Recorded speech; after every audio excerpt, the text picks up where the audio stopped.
Creta அப்படிங்கிற ஒரு car கிட்டத்தட்ட 10 வருடமா சக்சஸ்ஃபுல்லா இருக்கிற ஒரு கார். அந்த கிரெட்டா ஹுண்டாயோட வளர்ச்சிக்கு எந்த அளவுக்கு உதவி இருக்கு? எங்களுடைய நோக்கம் வந்து பண்ணக்கூடிய எல்லா கார்களுமே மிகச்சிறந்த தரத்தோடு இருக்கணும். அப்போ தான் வந்து மக்கள் வந்து அதை விரும்புவாங்க. இன்றைக்கி வந்து பாடி வெல்டிங் ஷாப்பில் ஒரு சென்டர் ஏரியாவில் வந்து நம்ம வெல்ட் பண்ணுறோன்னு வச்சுக்கோங்க. அது பெரிய கன்னை ஹேண்டில் பண்ணும். ஸோ குறைவான நம்பர் பண்ணும் பொழுது அது நமக்கு சுலபமாக இருக்கும். ஆனால் அதே நிறைய நம்பர் பண்ணணும், ஒரு குறிப்பிட்ட நேரத்தில் பண்ணும் பொழுது ரோபோ வில் ஹெல்ப். அதே சமயத்தில் அந்த குவாலிட்டி கன்சிஸ்டன்சி ரோபோவில் கிடைக்கும். அப்போ முழுக்க முழுக்க ரோபோஸ் தான் இதில் இருக்குது அப்படின்னு சொல்லலாம். அப்போ இந்த ரோபோ மயமாக மாறினது எந்த வருஷம் அப்படிங்கிறது நம்ம சொல்லலாம். இப்போ நம்ம ஐஸ் இன்ஜினோட ப்ரொடக்ஷன் லைனுக்கும் ஈவியோட ப்ரொடக்ஷன் லைனுக்கும் என்ன வித்தியாசம் இருக்கும் சார்? கிட்டத்தட்ட இதே மாதிரியான டெக்னாலஜிஸ், இதே மாதிரியான கோபோட்ஸ் அப்படி தான் யூஸ் பண்ணுறோமா? எல்லா காருமே தரமான கார்லாம் இருக்கணும், எல்லா கஸ்டமரும் சாட்டிஸ்ஃபை பண்ணுற அளவுக்கு தான் இருக்கணும். ஸோ அதில் வந்து அட்வான்ஸ்டு சொல்யூஷன்ஸ், டெக்னாலஜி சொல்யூஷன்ஸ் வந்து நம்ம யூஸ் பண்ணுறது வந்து நமக்கு ஒரு ஒரு மிகப்பெரிய ஒரு உதவிகரமாக இருக்கும். இப்போ நம்ம பார்த்த ரோபோஸ் எல்லாமே பார்த்தீங்கன்னா ஹுண்டேங்கிற பிராண்ட்லேயே வருது. அப்போது இதோட டிசைன் அண்ட் ப்ரொடக்ஷனுமே ஹுண்டேவோட ஓன் அப்படின்னு நம்ம சொல்லலாமா? சரி, Hyundai robots also we are buying. அது தவிர இப்போ இவ்வளோ பெரிய பிளான்ட்டில் நம்ம ஒரு ப்ரொடக்ஷன் பண்ணுறோம் அப்படின்னா அஃப்கோர்ஸ் இந்த வாட்டரோட ரெக்யர்மெண்ட் அப்படிங்கிறதும் எனார்மஸாக இருக்கும். 536 ஏக்கரில் 98% வந்து நம்ம ரெயின் வாட்டர் ஹார்வெஸ்டிங் பண்ண முடியும். இங்கேயே பார்த்தீங்கன்னா இந்த பிளான்ட்டில் 6 பாண்ட். ஸோ 335,000 டன் வாட்டரை வந்து நம்மளால் சேவ் பண்ண முடியும். இப்போ வளர்ந்து வர்ற இந்த யங்ஸ்டர்ஸ் அப்போது இந்த ஆட்டோமொபைல் துறையை தேர்ந்தெடுக்கணும் அப்படின்னு ஒருத்தவங்க விருப்பமாக இருக்காங்க அப்படின்னா அவங்க என்ன படிக்கணும், அவங்கள எப்படி அவங்க எக்யூப் பண்ணிக்கணும் இப்போ இருக்கிற டெக்னாலஜி? அதாவது நீங்கள் என்ன படித்தாலும் அது சரியாக படிக்கணும். ஒரு கார் வந்து ஒரு ஷீட் மெட்டலாக இருந்ததுலேருந்து ஒரு காராக எப்படி உருவாகுது அப்படிங்கிறது வரைக்கும் நம்ம பார்த்தோம். இதுக்கு பின்னாடி இருக்கிற ஒரு நபர், அவரை தான் இப்போ நம்ம மீட் பண்ண போகிறோம்.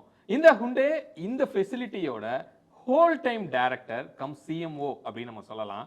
இவ்வளோ பெரிய வளர்ச்சிக்கு பின்னாடி இருக்கிற ஒருத்தர், அதுவும் ஒரு தமிழனா நமக்கு பெருமை சேர்க்கிற ஒருத்தர் இப்போ நம்ம கூட இருக்காங்க. மிஸ்டர் கோபாலகிருஷ்ணன் சார் வந்து நம்ம கூட இருக்காரு. சார் வணக்கம். வணக்கம் சார். நீங்கள் வந்து 1997 இந்த ஹுண்டேல வந்து நீங்கள் ஜாயின் பண்ணீங்க. அப்போ இருக்கிற ஒரு டெக்னாலஜிக்கும் இப்போ நீங்கள் ஃபேக்ட்ரியில் இம்ப்ளிமெண்ட் பண்ண டெக்னாலஜிக்கும் எவ்வளவு பாதைகளை வந்து நீங்கள் கடந்து வந்திருக்கீங்க, அதோட இம்ப்ரூவ்மெண்ட்ஸ் பற்றி கொஞ்சம் சொல்லுங்கள். கண்டிப்பாக ஹுண்டாயோடைய பயணம் வந்து தொடர்ச்சிகரமாக வெற்றி பயணமாக இருந்துகிட்ருக்கு.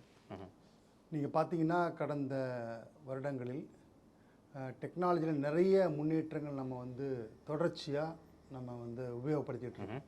இன்றைக்கி இந்த சென்னை பிளான்ட்டோட கெப்பாசிட்டி வந்து 8,24,000 யூனிட்ஸ். நம்ம ஒரு மணி நேரத்துக்கு 131 கார்கள் தயாரிக்க முடியும். அதனோட கெப்பாசிட்டி. இங்கே வந்து இந்த லைனில் மல்டி மாடல், மல்டி வேரியன்ட்ஸ் நம்ம வந்து பண்ண முடியும். ஸோ அதுக்காக தொடர்ச்சியாக பலவிதமான டெக்னாலஜிக்கல் இம்ப்ரூவ்மெண்ட்ஸ் நம்ம பண்ணியிருக்கோம். குறிப்பாக சொல்லப்போனால் பாடி ஷாப், அதாவது வெல்டிங் ஷாப்பில் வந்து குளோபல் பாடி லைன் அப்படிங்கிற ஒரு கான்செப்ட்.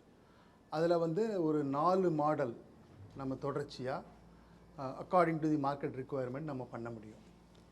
ரெண்டாவது, அதே பாடி ஷாப்பில் பார்த்திங்கன்னா ஒரு இன்டெலிஜென்ட் டைமர் கான்டாக்டர், பாடி வெல்டிங் குவாலிட்டி சிறப்பாக இருப்பதற்காக. அது தவிர நிறைய விஷன் சிஸ்டம் குவாலிட்டி கன்ஃபர்மேஷன் பண்ணுறதுக்காக. அப்புறம் குறிப்பாக இன்ஜின் ஷாப்பில் இன்ஜினுடைய எக்ஸ்டர்னல் பார்ட்ஸ் கன்ஃபார்ம் பண்ணுறதுக்காக high speed vision robot system இருக்குது.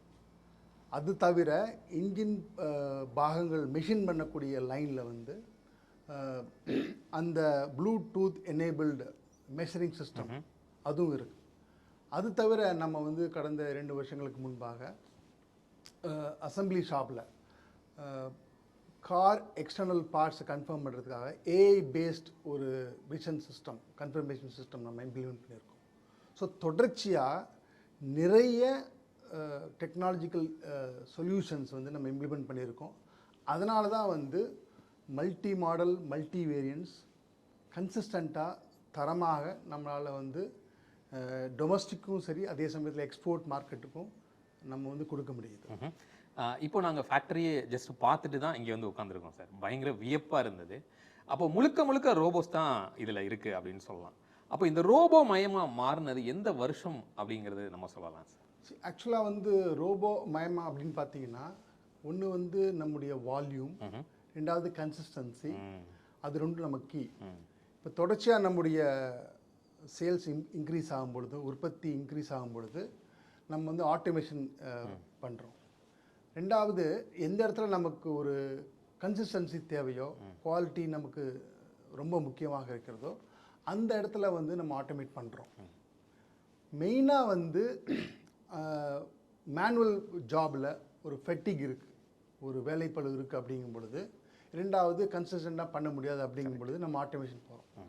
குறிப்பாக சொல்லப்போனால் இன்றைக்கி வந்து பாடி வெல்டிங் ஷாப்பில் ஒரு சென்டர் ஏரியாவில் வந்து நம்ம வெல்ட் பண்ணுறோன்னு வச்சுங்களேன், அது பெரிய கன்னை ஹேண்டில் பண்ணணும், அது ரொம்ப ஃபெட்டிக் ஜாப். கரெக்ட். ஸோ குறைவான நம்பர் பண்ணும் பொழுது அது நம்ம வந்து சுலபமாக இருக்கும். ஆனால் அதே நிறைய நம்பர் பண்ணணும், அதுவும் ஒரு குறிப்பிட்ட நேரத்தில் பண்ணும் பொழுது ரோபோ வில் ஹெல்ப். அதே சமயத்தில் அந்த குவாலிட்டி கன்சிஸ்டன்சி ரோபோவில் கிடைக்கும். இன்னொன்று பார்த்தீங்கன்னா ஒரு ஸ்பெசிஃபிக் எக்ஸாம்பிள், இப்போ இன்ஜின் எக்ஸ்டர்னல் பார்ட்ஸ் வந்து முதல்ல வந்து மேனுவல் இன்ஸ்பெக்ஷன் பண்ணும் பொழுது ஒரு குறிப்பிட்ட ஒரு 30 பார்ட்ஸ் அவர் கன்ஃபார்ம் பண்ணணும், அது இருக்கான்னு பார்க்கணும். அது வந்து எல்லாத்தையும் ஞாபகம் வச்சுக்கணும். இப்போ நிறைய இன்ஜின் தொடர்ச்சியாக வரும் பொழுது அது ஓவர் பீரியட் ஆஃப் டைம் வந்து ஒரு தவறுகள் நடக்கிறதுக்கு வாய்ப்பு இருக்குது. ஸோ அந்த இடத்துல ஒரு கோபோ யூஸ் பண்ணும் பொழுது அதில் ஒரு விஷன் சிஸ்டம் இருக்கும். So it will confirm the external parts. So அதில் வந்து டிஃபெக்ட்ஸ் ஆல்மோஸ்ட் 0 ஆகிடும். ஸோ நம்ம வந்து ஆட்டோமேஷன் பண்ணுறது பார்த்திங்கன்னா குவாலிட்டி கன்சிஸ்டன்சிக்காகவும் ஃபெட்டிக் ரிடக்ஷனுக்காக தான் நம்ம யூஸ் பண்ணுறோம். Super sir. இப்போ முன்னாடியெல்லாம் வந்து கம்ப்யூட்டர் மயம் அப்படின்னு சொல்கிறோம், பட் இப்போ அது வந்து ஏஐ மயமாக மாறி இருக்குது. இப்போ ஏஐ வந்து இந்த மாதிரி ஒரு மேனுஃபேக்சரிங்கில் எந்த அளவுக்கு நமக்கு உதவுது அப்படிங்கிறத நம்ம சொல்லலாம், அது எந்த அளவுக்கு இன்ஃப்ளூயன்ஸ் பண்ணுது? சரி, நம்முடைய நோக்கம் வந்து தரமான கார்கள், எல்லா காருமே தரமான கார்களாக இருக்கணும். அது வந்து எல்லா கஸ்டமரும் சாட்டிஸ்ஃபை பண்ணுற அளவுக்கு தான் இருக்கணும். ஸோ அதில் வந்து அட்வான்ஸ்டு சொல்யூஷன்ஸ், டெக்னாலஜி சொல்யூஷன்ஸ் வந்து நம்ம யூஸ் பண்ணுறது வந்து நமக்கு ஒரு ஒரு மிகப்பெரிய ஒரு உதவிகரமாக இருக்கும். ஸோ ஏஐ தொழில்நுட்பமும் அப்படின்னு பார்த்தீங்கன்னா குவாலிட்டியில் வந்து மிகச்சிறந்த பங்களிப்பு கொடுக்குது. அது இப்போ நான் சொன்னேன் இல்லைங்களா, முதல்ல இப்போ கார் வந்து அசம்பிளி லைனில் வரும் பொழுது முதல்ல ஒரு ஆப்ரேட்டர் வந்து எக்ஸ்டர்னல் பார்ட் எல்லாமே மேனுவலாக கன்ஃபார்ம் பண்ணணும். இப்போ ஒரே லைனில் ஒரு 6 மாடல், ஒரு 100-200 வேரியண்ட் வரும் பொழுது எல்லா பார்ட்டையும் அவர் ஞாபகம் வச்சுக்கணும், அதை செக் பண்ணணும், கன்ஃபார்ம் பண்ணணும். ஸோ அதில் ஒரு மேனுவல் எரர் வரதுக்கு வாய்ப்பு இருக்குது. இப்போ எங்கள் அசம்பிளி ஷாப்பில் ஒரு டேப் கொடுத்துருக்கோம். அவர் என்ன பண்ணணும்னா simply has to just scan the external parts. அந்த காரை அப்படியே ஒரு ஸ்கேன் பண்ணார்னா அந்த சொல்யூஷன் மூலமாக அது அந்த பார்ட் இருக்கா, சரியான பார்ட் தானா அப்படிங்கிறத கன்ஃபார்ம் பண்ணிட்டோம். ஸோ இதன் மூலமாக வந்து பார்த்தீங்கன்னா ஒரு டிஃபெக்ட் ஆல்மோஸ்ட் 0 ஆகிடுது. ஓகே. ஸோ இதில் வந்து ஒன்று குவாலிட்டி அச்சீவ் ஆகுது நல்லபடியாக, ரெண்டாவது ஆப்ரேட்டருக்கும் வந்து ஒரு ஃபெட்டிக் கம்மியாக. சார், இப்போது ஒரு கார் வந்து ஒரு ரா மெட்டீரியல் இருந்து, அதாவது ஒரு ஷீட் மெட்டலாக நாங்கள் ரோட்டில் ட்ரக்கில் நம்ம பார்க்குறோம், ஒரு பெரிய ரோலராக வந்து வருது. அப்படி இருக்கிறதுல இருந்து ஒரு காராக வெளியில் போகிறதுக்கு எவ்வளவு நேரம் எடுத்துக்கும் சார்? ஒரு ட்ராவல் டைம் அப்படின்னு பார்த்தீங்கன்னா ஒரு கிட்டத்தட்ட 24 to 26 மணி நேரம், right from building shop to final sign off ஆகி போகிற வரைக்கும் பார்த்தீங்கன்னா ஒரு 24 to 26 மணி நேரம் ட்ராவல் டைம் ஆகுது. அங்கங்கே நம்முடைய gates, quality gates, confirmation gates இருக்குது. ஸோ அதற்கண்டான குவாலிட்டி செக் பண்ணுறதுக்கும் இல்லை ப்ராசஸ் சரியாக பண்ணுறாங்களா அப்படின்னு பார்க்குறதுக்கும் தேவையான இன்ஃப்ராஸ்ட்ரக்சர் இருக்குது. ஸோ அதெல்லாம் கன்ஃபார்ம் பண்ணிடும். குறிப்பாக சொல்லப்போனால் அசம்பிளி ஷாப்பில் வி ஹாவ் ஹைவிஸ்ன்னு Hyundai integrated vehicle inspection system. அது வந்து கிரிட்டிக்கல் டார்க் வந்து அது தேவையான அளவு இருக்கா அப்படின்னு கன்ஃபர்மேஷன் கொடுக்கும். அது ஸ்டோர் ஆகிடும்.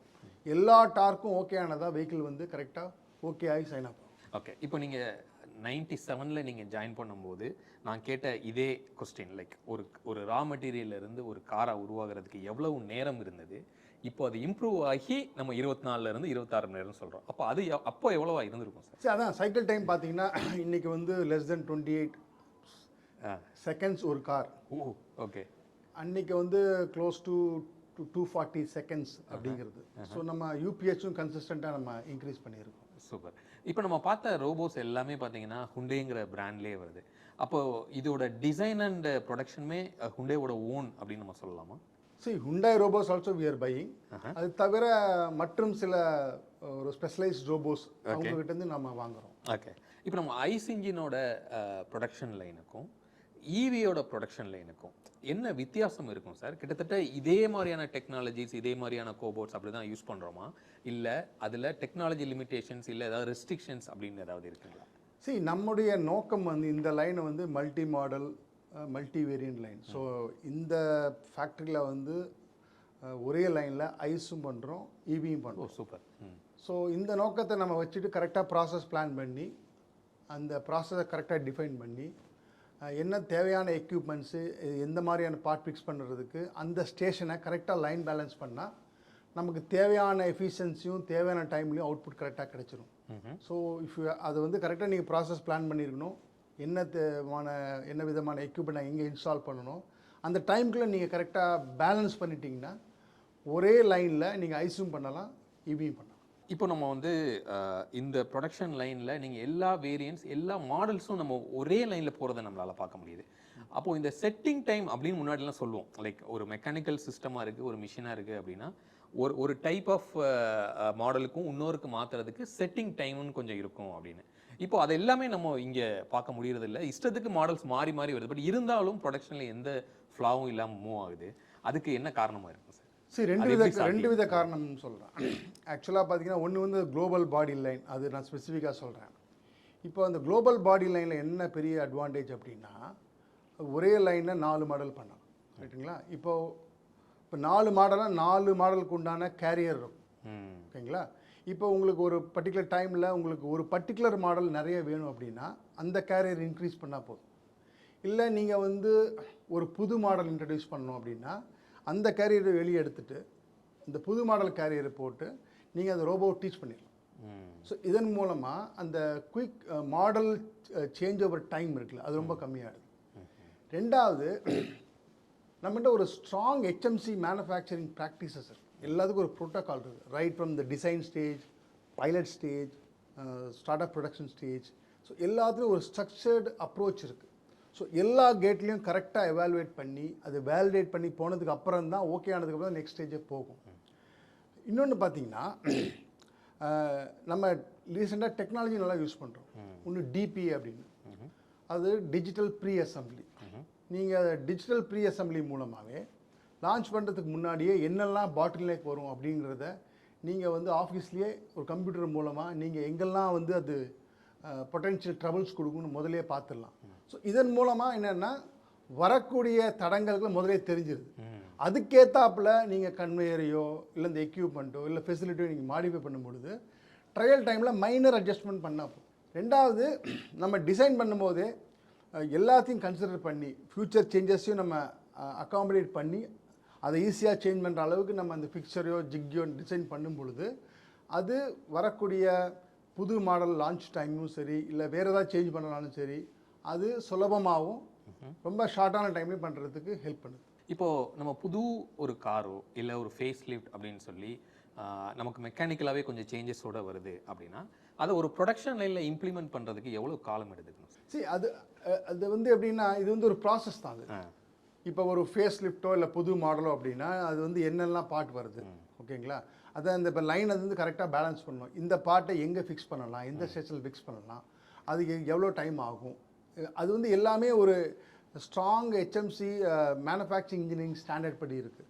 ஸோ அந்த ப்ராசஸ் பிளானிங் லைன் பேலன்ஸிங் நம்ம கரெக்டாக பண்ணும் பொழுது நமக்கு வந்து எந்தவித பாட்டில்னக்கும் வராது, எஃபிஷியன்சியும் வந்து நமக்கு குறையாது, அதே சமயத்தில் அவுட்புட்டும் கரெக்டாக இருக்கும். இப்போ இவ்வளோ பெரிய பிளான்ட்டில் நம்ம ஒரு ப்ரொடக்ஷன் பண்ணுறோம் அப்படின்னா அஃப்கோர்ஸ் இந்த வாட்டரோட ரெக்யர்மெண்ட் அப்படிங்கிறதும் எனார்மஸாக இருக்கும்.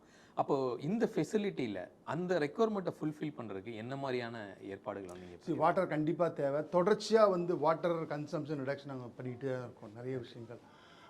ரெண்டாவது, ரெயின் வாட்டர் ஹார்வெஸ்ட் ஃபெசிலிட்டி நம்ம வந்து இங்கே உருவாக்கி வச்சுருக்கோம். கிட்டத்தட்ட இந்த 536 ஏக்கரில் 98% வந்து நம்ம ரெயின் வாட்டர் ஹார்வெஸ்டிங் பண்ண முடியும். இங்கேயே பார்த்தீங்கன்னா இந்த பிளானில் 6 பாண்ட் இருக்குது. ஸோ 335,000 டன் வாட்டரை வந்து நம்மளால் சேவ் பண்ண முடியும்.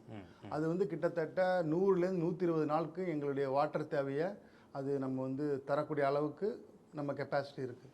ஸோ தொடர்ச்சியாக இது மட்டும் இல்லாமல் பலவிதமான வாட்டர் கன்சம்ஷன் ரிடக்ஷன் ஆக்டிவிட்டி, குறிப்பாக பெயிண்ட் ஷாப்லையும் சரி, இல்லை கேன்டீன்லையும் சரி, மற்ற எல்லா இடத்துலையும் நம்ம பண்ணிகிட்டே இருக்கிறதுனால நம்ம சரியாக மேனேஜ் பண்ணிகிட்ருக்கோம். சூப்பர். அதே மாதிரி வேஸ்ட் மேனேஜ்மெண்ட் சார். இப்போ நம்ம வந்து வேஸ்ட் வாட்டரை வந்து வெளியில் விடுறது, அதை என்ன மாதிரியான ட்ரீட்மெண்ட் வந்து நம்ம இங்கே பண்ணுறோம்? சரி, நம்மளுடைய வந்து எப்போவுமே as a responsible company environment protection வந்து நம்பர் 1 ப்ரியாரிட்டி. நாங்களுமே பார்த்தீங்கன்னா ISO 14001 சர்டிஃபைட் கம்பெனி. அதில் வந்து பார்த்திங்கன்னா குறிப்பாக ஹசார்ட் வேஸ்ட் நம்ம வந்து கரெக்டாக கலெக்ட் பண்ணி அதை வந்து செக்ரிகேட் பண்ணி அதை வந்து பொல்யூஷன் கண்ட்ரோல் போர்டு ஆத்தரைஸ்டு வெண்டருக்கு நம்ம கொடுக்குறோம்.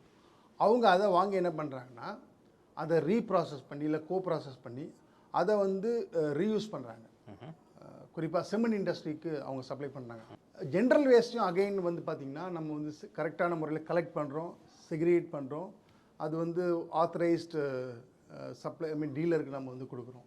அது தவிர எக்ஸ்டெண்டட் ப்ரொடியூசர் ரெஸ்பான்சிபிலிட்டி அப்படிங்கிற ஒரு கிளாஸ் இருக்குது. அதையுமே வந்து நம்ம வந்து வேறு registered company in the central pollution control board. So நம்முடைய நோக்கம் என்னன்னா எல்லா விதமான ரூல்ஸ் அண்ட் ரெகுலேஷன்ஸும் சரியானபடி கம்ப்ளை பண்ணி என்வைரன்மெண்ட் ப்ரொடெக்ட் பண்ணுறது நம்மளுடைய மிக முக்கியமான பணி. இப்போது கரண்ட்டாக ஹுண்டே ஃபேக்ட்ரியோட கெப்பாசிட்டி, நம்ம இப்போ சென்னை ஃபேக்ட்ரியோட கெப்பாசிட்டி எவ்வளோ சார்? இப்போ ஃப்யூச்சர் பிளானு, இப்போ நீங்கள் பூனேயில் வந்து ஒரு ஃபேக்ட்ரி அப் பண்ண போகிறீங்க, அப்போது உங்களோட ஃப்யூச்சரில் அதோட குவான்டிட்டி எவ்வளோவா இன்க்ரீஸ் ஆக போகுது? இப்போ சென்னை கெப்பாசிட்டி வந்து 824,000, 8,24,000 கார்கள் பண்ண முடியும் ஒரு மாதத்துக்கு, இல்லை ஒரு வருஷத்துக்கு. ஓகே. புனேல வந்து நம்ம வந்து அடிஷ்னலாக 2,50,000 கார்கள் கெப்பாசிட்டி நம்ம பிளான் பண்ணியிருக்கோம். முதல் ஃபேஸில் வந்து 1,70,000 கார்கள், ரெண்டாவது ஃபேஸில் 80,000 கார்கள். ஸோ கிட்டத்தட்ட பார்த்தீங்கன்னா ஒரு 1.1 மில்லியன் அளவுக்கு நம்ம வந்து கெப்பாசிட்டி இருக்கும். ஸோ அது வந்து கண்டிப்பாக நமக்கு ஃப்யூச்சர் ரிக்குவயர்மெண்ட்டுக்கு மீட் பண்ணுற அளவுக்கு இருக்கும். கிரெட்டா அப்படிங்கிற ஒரு கார், ஹுண்டே அப்படின்னா இந்த நேம் நம்மளால் வெளியில் எடுக்கவே முடியாது. கிட்டத்தட்ட 10 வருடமாக சக்ஸஸ்ஃபுல்லாக இருக்கிற ஒரு கார். அந்த கிரெட்டா ஹுண்டேயோட வளர்ச்சிக்கு எந்த அளவுக்கு உதவி இருக்கு? கிரெட்டாவோட டேக்லைன் பார்த்தீங்கன்னா அன்டிஸ்பியூட்டட் அல்டிமேட். கரெக்ட். அது வந்து கண்டிப்பாக ஒரு கேம் சேஞ்சர். இந்தியாவில் கிரெட்டா வந்ததுக்கு அப்புறமா வந்து ஒரு பெரிய மாற்றத்தை ஏற்படுத்தி வீட்டோட செல்ல பிள்ளையா. ஆமாம். இன்னைக்கு பார்த்தீங்கன்னா கிட்டத்தட்ட 1.5 மில்லியன் கார்களை நம்ம வந்து உற்பத்தி செஞ்சுருக்கோம். இன்றைக்குமே வந்து மக்களால் விரும்பக்கூடிய ஒரு மிகப்பெரிய ஒரு காராக பிராண்டாக இருக்குது. இந்த ஒரு மிக சிறப்பான ஃபெசிலிட்டியில் நம்ம வந்து இவ்வளோ டெக்னாலஜிக்கல் அட்வான்ஸ்மெண்ட்டோட நம்ம வந்து கார்கள் பண்ணும் பொழுது எங்களுடைய நோக்கம் வந்து பண்ணக்கூடிய எல்லா கார்களுமே மிகச்சிறந்த தரத்தோடு இருக்கணும். அப்போ தான் வந்து மக்கள் வந்து அதை விரும்புவாங்க. ஸோ எங்களுடைய கிரெட்டாவின் வெற்றி பயணம் தொடர்ச்சியாக இருக்கும். Great sir. ஃபைனலாக ஒரே ஒரு கொஸ்டின். இப்போ வளர்ந்து வர்ற இந்த யங்ஸ்டர்ஸ், அப்போது இந்த ஆட்டோமொபைல் துறையை தேர்ந்தெடுக்கணும் அப்படின்னு ஒருத்தவங்க விருப்பமாக இருக்காங்க அப்படின்னா அவங்க என்ன படிக்கணும்? அவங்கள எப்படி எக்யூப் பண்ணிக்கணும் இப்போ இருக்கிற டெக்னாலஜிக்கு? அதாவது நீங்கள் என்ன படித்தாலும் அதை சரியாக படிக்கணும். ஓகே, அதுதான் முக்கிய நோக்கம். ஸோ ஒருத்தர் வந்து ஆட்டோமொபைல் துறையில் வந்து எனக்கு ரொம்ப ஆர்வமாக இருக்குது அப்படின்னா உங்கள் ஆர்வத்தை தூண்டுற அளவுக்கு அடிப்படை பேசிக்ஸில் தரவாக இருக்கணும். ஓகே, எனக்கு தெர்மோடைனமிக்ஸ் வந்து சரியாக தெரியல, எனக்கு ஃபண்டமெண்டல்ஸில் சரியாக இல்லை அப்படின்னா அப்புறம் அதுக்கு மேலே வந்து படிக்கிறது வந்து கொஞ்சம் கஷ்டம். ஸோ அதனால் அடிப்படை விஷயங்களை நல்லபடியாக தெரிஞ்சுக்கணும். படிக்கிறத முழுமையாக படிச்சுட்டு படித்ததை சப்போஸ் ஆட்டோமொபைல் துறையில் அவங்க போனாங்கன்னா அதை எப்படி அப்ளை பண்ணுறது, அதை வந்து மேன்மேலும் இன்னும் வளர்த்துக்கிறது. அன்னைக்கு தேவையான விஷயங்கள் புதுசாக டெக்னாலஜி வந்திருக்கு.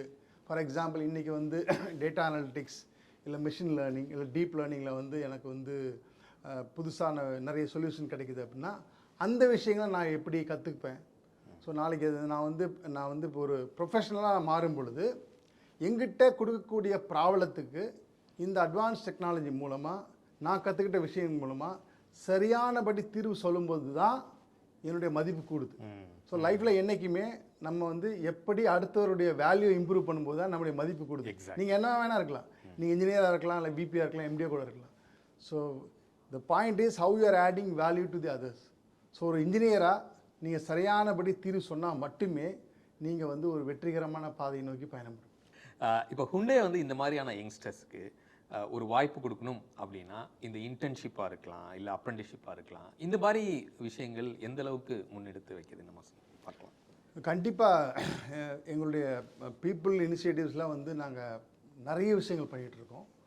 உங்களுக்கே தெரிஞ்சிருக்கும், ஆப்ரேட்டர்ஸ் வந்து நம்ம தமிழ்நாட்டில் நிறைய பேரை வந்து நம்ம வேலைவாய்ப்பை கொடுத்துட்ருக்கோம். இன்னும் சொல்லப்போனால் டாப் எம்ப்ளாயீஸ் இன்ஸ்டியூட்டை வந்து எங்களுக்கு தொடர்ச்சியாக 2 வருஷம் அவார்டு கொடுத்துருக்காங்க. நாங்கள் வருஷம் வந்து ப்ரீமியம் இன்ஸ்டியூட்லேருந்து நம்ம வந்து இன்ஜினியரிங் கிராஜுவேட்ஸ், அப்புறம் மேனேஜ்மெண்ட் கிராஜுவேட்ஸ் எடுத்துகிட்ருக்கோம். அவங்களுக்கு வந்து ஒரு ஸ்ட்ரக்சர்டு ட்ரைனிங் ப்ரோக்ராம் எங்கள்கிட்ட இருக்குது. ஸோ எங்களோட நோக்கம் வந்து காலேஜ்லேருந்து வந்தவுடனே அவங்களுக்கு சரியானபடி ட்ரைனிங் கொடுத்து ஒரு நல்ல ப்ரொஃபஷனலாக மாற்றுறதுக்கு, அது தவிர அவங்க கேரியர் டெவலப்மெண்ட்டுக்கும் நம்ம எப்படி சப்போர்ட் பண்ணுவோம் அப்படிங்கிறதும் எங்களுடைய நோக்கமாக இருக்குது. அதுக்கு உண்டான எல்லா விதமான வசதிகளும் நம்ம பண்ணி கொடுத்துருக்கோம். இன்னும் சொல்லப்போனால் இப்போ கொஞ்சம் எங்களுடைய பார்ட்னர்ஷிப் பார்த்திங்கன்னா ஒரு some of the premium institutes like IIT, Great Lakes, அவங்க கூடலாம் நாங்கள் பார்ட்னர்ஷிப் வச்சு தேவையான ட்ரைனிங் நாங்கள் தொடர்ச்சியாக கொடுத்துட்ருக்கோம். தேங்க்யூ ஸோ மச் சார், உங்களோட நேரத்துக்கு ரொம்ப நன்றி. Thank you so much.